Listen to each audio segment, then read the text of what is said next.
So I know that Halloween is done.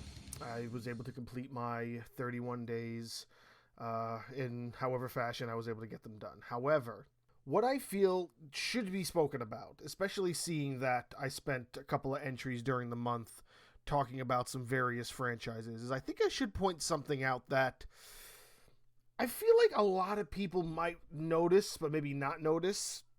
There's this thing with certain franchises that, of course, they all have a lot of movies that are closely related to them, even if some of them aren't necessarily full on part of the actual timeline. I went over a lot of that in the Texas Chainsaw one.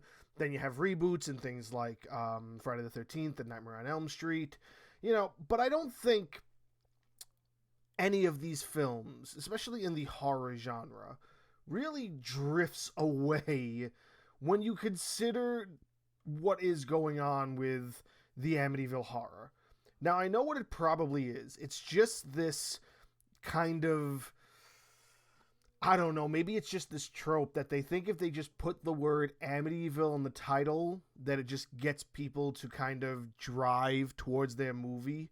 But when you look up just the word Amityville, look up in any like movie search engine that you watch on that may or may not have either the Amityville movies or just a way to search movies. If you search Amityville horror on Google and you search up film series, the actual film series only has, I believe, 7 actual films that are part of what is meant to be, I guess, the original timeline, if you will, so to speak. So it starts off with the Amityville Horror from 1979, which also is meant to be based on the actual book written by the members of the family who lived the actual story. Like, that's what you have to understand. The Amityville Horror is based on a real story that took place in a real house in New York State. What part of New York? I think it was like Long Island, if I remember correctly. Somewhere in the south of Long Island, I believe. And I come from New York, so I wasn't too far away from it, but I've never visited it because, of course, who the fuck visits the Amityville Horror House, honestly? But I digress. So the book was written, the incidents took place in the early 1970s, and the book was released around 1977. The first movie was released in 1979, and then there was a reboot to the movie in 2005 with Ryan Reynolds. And that's it. That's the only sort of correlation to its actual story. Then, after the first one in 1979, there was a sequel, Amityville 2: The Possession. That's meant to actually be a follow-up story to what the events are in the first one. And that comes out 3 years later. Then the year after that is also in the early 80s when they really tried to make a big deal out of 3D. It was like maybe their third push at trying to make 3D hit in some way, shape, or form, and it just wasn't. So in 1983, they came out with the third Amityville, and it is rightfully called Amityville 3D. Get what they did there? Yeah, nobody really cares about Amity 3D, but again, this is also sort of meant to be in the same ballpark as the rest of the films, because then you get Amityville 4 about 5 years later. What's that math? 6 years later, 1989. Amityville 4, The Evil Escapes. So you see the pattern that's following. These are at least following a sort of timeline that at least correlates the films in some way, shape, or form. A year later, it's The Amityville Curse, which looks like it takes place in a different house. I'm not sure what the storyline is to that. I'm not going to sit here and say that I've watched every Amityville film. This isn't a review on Amityville's films as a whole. It's a review. It's more of me kind of expressing this, shining this light on the word Amityville, I guess I should say. So, 1990, Amityville Curse. 1992, Amityville It's About Time. What that means, I have no idea. And then after that is 1993, Amityville A New Generation. So now when you look up those final 3 films in what is called the actual film series, those 3 films are the end of what I guess is the actual timeline, and the last two are in the actual house, whereas the one, the Amityville Curse, doesn't look like it's in the house at all.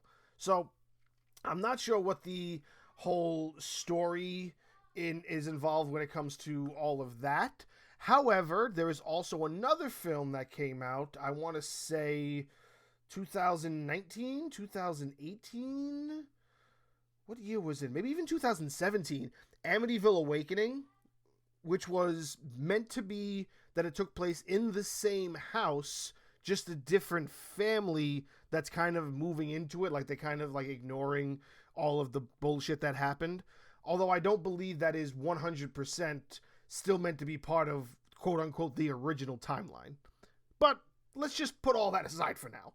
Let's talk about what happens when you look up the word Amityville. Now, this goes back to well into the mid-90s after the original quote-unquote timeline or original film series ends. In 96, there's a film called The Amityville Dollhouse, which looks like it's a little girl playing with what it looks like the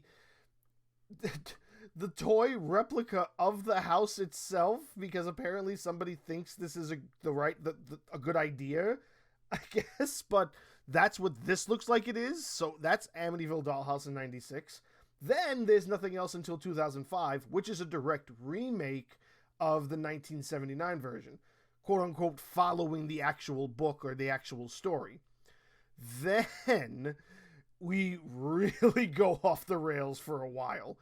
It's nothing else until at least 2011, where you get the Amityville Haunting. Whether or not that's correlated whatsoever, it doesn't look like it involves the same house. It was direct to video, so it doesn't look like it even matters. Then you have the Amityville Asylum in 2013. Not even sure what that's about. Amityville Death House, which looks like this really bad attempt at making like this play on an 80s film, also being direct to video. Pretty sure nobody's ever really heard about this. I'm looking at it right now, direct to video. It's not even by a production company I know. Polonia Brothers Entertainment. This is 2015. This is 7 years ago. And there's been way more since then. You have the Amityville Playhouse, which just looks like it's a really, really poor B-rated film. Amityville No Escape, whatever that is. It looks like there's a creature on the front, or I guess a ghost, but it's a really bad CGI of a ghost in front of what looks like a really poor excuse for the actual Amityville house. That looks bad. We're going to ignore that as well. Amityville Vanishing Point. Again, this looks like a direct-to-video thing. I don't even know what that means. This looks such poor quality. The Amityville Legacy, the cover, 2016, the cover is just a monkey holding a knife. I'm guessing it's meant to be... What's the synopsis? Inspired by the novel. A father who begins murdering members of his own family after being gifted an evil, cymbal-banging monkey toy that is taken from the 112 Ocean Avenue haunted house in Amityville, New York. So that's the connection they're trying... This is what the thing is. Apparently, they just think they just put the word Amityville and make some loose connection to it, and they can get away with saying it's correlated to Amityville because I guess you can't copyright the word Amityville. You know, like, that's really dumb, and it gets even dumber. I'm looking at this next one. The Amityville Terror. The cover looks like the house they used for the 90s version of the Addams Family's film. It looks just like that house. I wish I was kidding. You have to look this up. Please, stop what you're doing. Google the Amityville Horror. Look at that cover photo. It looks just like the house from the Addams Family. I can't make that up. Then you have the Amityville Prison. What? And then Amityville Awakening. I just spoke about that. Amityville Evil Never Dies. The Legend Continues. It's a cover of... It's a really bad Photoshop of the monkey, the cymbal-banging monkey in front of what is supposed to be the house, the actual house in Amityville. Oh my god. Oh wait, this also goes by another name. Amityville Evil Never Dies, also known as Amityville Clown House. Oh my goodness. What I haven't heard of half of these. You also have to understand everything I've said after remake is all done within the last 10 years. They've done more films with the word Amityville in it in the last decade than they did between when the book was published and the start of the decade of the 2000 generation. Let's continue because there's more. I can't believe there's more. So you have that. Then you have Amityville Exorcism. That looks really bad. That looks so bad. Oh my god, I don't even want to fathom a guess about how to describe this to you. Then you have the Amityville Murders. The Amityville Murders. Hold on one second. I gotta read what the synopsis is on for the Amityville Murders, because it's just a dude holding a shotgun. I think the house is in the deep background, but you really can't tell. What's the synopsis on there? A whole year before... This is a prequel. This is meant to be a prequel story of a different family who lived in the house prior to the family that lived there beforehand. Okay, maybe, but... let me see. Yeah... bring back feel of original. Oh, a lot of people are actually praising this one. Interesting. This doesn't look a haunting based on true events. Interesting. This one's actually getting a lot of oh well. It's got like a 4 on IMDb. It's got 25 on Rotten Tomatoes. Okay, it doesn't have the best ratings, but like from what people are saying, like actual like people who watched it, this actually isn't reviewed that bad. Yeah, most people are saying that it's not a bad prequel story, especially when you consider that it actually might be based on something that actually happened. So, okay, this one might get a pass. It's still like the Amityville Murders, and the guy is, I don't know, but I'll move past this one. Next, we have the Amityville Harvest. Now, what's the Amityville Harvest? Let me read this now. While staying at an aging manor to research its liquor smuggling history, Christina and her documentary video team interview the spooky host Vincent. No one can capture his image or video or voice on video, and then they have shocking dreams, and then they fall into Vincent's hypnotic spell? What the fuck even is this? This has 0 on Rotten Tomatoes. This has a 2 on IMDb. This is definitely a like direct-to-video kind of thing. I'm not even going to look any further into this. And then, after the Harvest, we have the Amityville Poltergeist. I'm not even going to read that. It looks like this goblin poorly CGI'd in front of a really bad reimagining of the White House. It doesn't even look like the Amityville house. I'm guessing they can use the Amityville name, but not 100% the likeness half the time. Oh, here's another good one. The Witches of the Amityville Academy. Are you kidding me? And this is considered an action horror. This is an action... Guys, this is an action horror. After receiving an unexpected acceptance letter from Dominique's prestigious Amityville Academy, Jessica jumps at the chance. However, the dream soon becomes a nightmare when Jessica witnesses the brutal sacrifice of a hapless fellow student on her first night. Now, only the benevolent Bell Witches can save Jessica from Dominique's bloodthirsty coven of black witches and a fate worse than death. This has absolutely nothing to do with Amityville. It's literally just using the name. Actually, it might even be spelled... No, it's spelled the right way. Yep, it's spelled just like Amityville. They weren't even trying to hide it when, like, making it 2 M's or 2 T's or any way of trying to hide it. No, it's definitely just trying to get it to pop up when anybody tries to search Amityville anything. Oh, that sounds so stupid. That sounds so stupid. Oh, what's next? What's the next thing? Amityville... Oh, my God. Amityville Island. Do you want to know? Do you want to know what Amityville Island is? Do you want to know what Amityville Island is? It's an evil shark. It's an evil shark. I want to cry. Oh my god, what is that? Possessed by the malevolent force of the artifacts left behind in the infamous Amityville house, mother of four Kelly does the unthinkable. But while left to rot in jail, a fate worse than death awaits Kelly and the hard-as-nails inmate Renata, who end up in the secret laboratory of Dr. Ormond, nestled deep in the heart of a private island. Undoubtedly, it seems that the deranged geneticist and a handful of unethical scientists have been tampering with nature's creations for quite some time, giving birth to unspeakable horrors. But before long, the evil essence within Kelly emerges, polluting the local fauna. Now, there is no turning back. Has anyone ever escaped from the cursed Amityville Island? Are you fucking kidding me? There's no way this is real. There's no way that this is a real thing where it's a possessed shark. I cannot.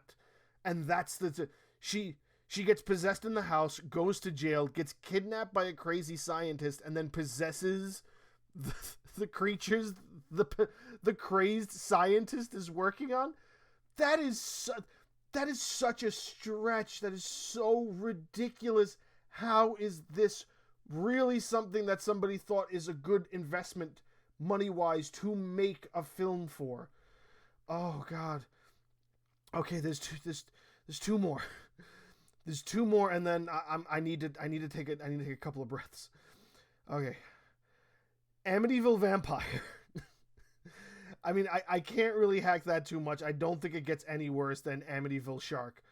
But Amityville Vampire is a thing. Amityville Vampire, horror thriller. Utterly unaware that the eerily vacant house is imbued with the demonic force behind the brutal Defoe murders on 112 Ocean Avenue, an unsuspecting cleaning crew gets to work. Also, this is based on a cleaning crew that goes into the house. A long-dormant curse spreads death in the room, and an ancient evil escapes in the thick woods. Now, those unfortunate souls who wander in the forest fall prey to something wicked, thirsty for human blood. So a cleaning crew goes in. Hold on. So a cleaning crew goes in, releases a curse, and that curse gets released into the wild, where it then awakens a vampire.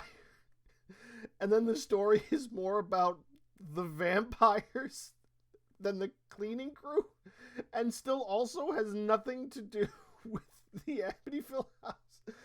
Oh my god, these are such stretches. Oh, Jesus Christ. And if that wasn't any worse, the exact same year, this is all 2021, by the way, so I'm guessing during this year when they were just like, oh, let's just do whatever the hell we can do with the Amityville name. Oh, and I'm wrong, there aren't two more. There's actually four more, including the vampire one. So this vampire, then here we go. The Amityville Moon, which looks like it's the same thing but with werewolves. It looks the exact same thing. Ever since the close encounter with a monstrous abomination, Father Peter has dedicated himself to God, giving his all to help young women get their lives back on track. However, he's shocked to discover that troubled halfway house resident Alyssa and Carla have gone missing. Now to shed light on the uncountable disappearance, disgraced detective Robbie Kimball. So far, this description has gone through 4 different people's stories that I have no idea where it's going with this. Embarks on a mission to find them, unaware of the risk involved. Indeed, truth is sometimes stranger than fiction, as someone, or better yet, something, spills innocent blood. Who knows what has been happening behind the closed doors of the mysterious Amityville institution? So this also has no correlation with the Amityville house. But it's got a huge red moon and a huge werewolf on the front. It's called Amityville Moon. It's about some teenage girls who are trying to, like, I guess, score for drugs. Oh, the fucking reviews on this are bad. Okay, it's got a 5 on Rotten Tomatoes, which is better than some of the things I've been reading. A 2 on IMDb. This one user says, this is pure pain. Man walking through a Walmart store, has so many DVDs, needs so many more. The reviews on this is so bad. And that's just the 2 that were released in 2021. There's another one. I don't think anybody's ready for this. I don't even think I'm ready for this. Amityville in the Hood. I'm crying. I'm actually crying. Babe, can you believe this? My wife walked in on me while I'm recording. I'm just going to leave this in because this is unbelievable. I've gone through literally every Amityville movie. And I think there's like not even 35 films. 3 of them have been released in 2021. Listen to this. Amityville Vampire, The Amityville Moon, neither of which have to do with the Amityville. And then you have Amityville in the Hood. And you know what's even worse? Amityville Wolf is rated higher than Amityville in the Hood. Amityville Wolf has a 5 on Rotten Tomatoes. Amityville in the Hood only has 1. What the fuck, dude? So stupid. How is this possible? Why is this possible? I don't even want to read the description. You just know that because it puts in the hood that it's either going to get caught by people who search up Amityville or anybody who's searched on anything in the hood, I guess. Because who hasn't seen Leprechaun in the Hood? I mean, honestly. Okay, now, last but not least, there has been one released this year. It looks like it has Mel Gibson in it, but it's totally not Mel Gibson. But the guy in the front is trying really, really hard to look like Mel Gibson. It's called Amityville Uprising. Here's all the genres this falls under. Action, crime, horror, mystery, and thriller. All in this movie. As a direct result of a chemical explosion at Fort Johnson Military Base, a deleterious cloud filled with corrosive acid rains blankets the south shore of Long Island. Oh, so it takes place in Long Island, and that's probably the only connection to Amityville it has. With the immediate threat of flesh-dissolving showers sending shivers down the spine, the officers of a local police department precinct are about to have a deadly shift from hell. Now, those who dare to step outside face a fate worse than death, but what happens if the dead start walking? So it's Amityville Zombies, which has nothing to do with Amityville whatsoever. It just takes place on Long Island. This is so bad. Oh, what they did to Amityville. There has to be something that could happen where this just stops happening. Like, literally, I'm going to count these as best as I can. From 2005, the remake. From the remake in 2005 with Ryan Reynolds up until this one. 1, 2, 3, 4, 5, 6, 7, 8, 9, 10, 11, 12, 13, 14, 15, 16, 17, 18, 19, 20, 23 films in 10 years. That's an average of at least 2 films a year that have to do with the word Amityville, whether or not it's correlated to Amityville, and you're definitely going to have them pop up when you're trying to find anything related to Amityville. That's absurd. That is literally obnoxious, and I don't get why it's a thing. But it's real, and it's a part of not only just movie history, but it's a part of Amityville history. It's almost a joke. Like, it's almost a serious joke that I just don't get why it's become such a thing that is allowed. Like, why has nobody said anything, and why has nobody brought this to anybody's attention? Like, this is really ridiculous.